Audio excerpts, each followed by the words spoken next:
Noi speriamo di non arrivare a questo punto. Se si dovesse arrivare, la base dei residenti era dell'idea di fare una manifestazione e farsi sentire.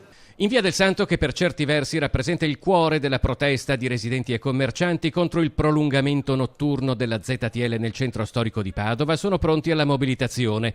Dopo le proteste e la petizione depositata a Palazzo Moroni, l'apertura del comune pronto a concedere una finestra di transito alle automobili dalle 20 alle 21:30 non è ritenuta sufficiente.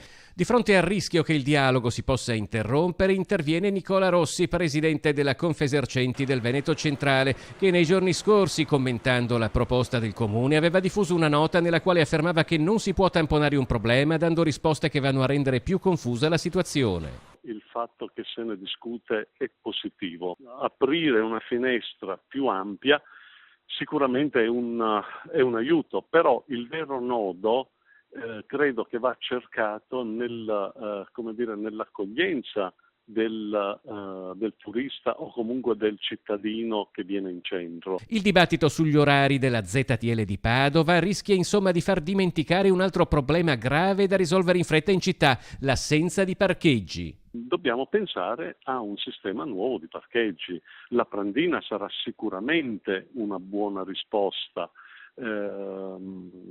Altre aree vanno identificate, però il nodo cruciale sono come accogliere e far stazionare le auto in aree prossimali al centro.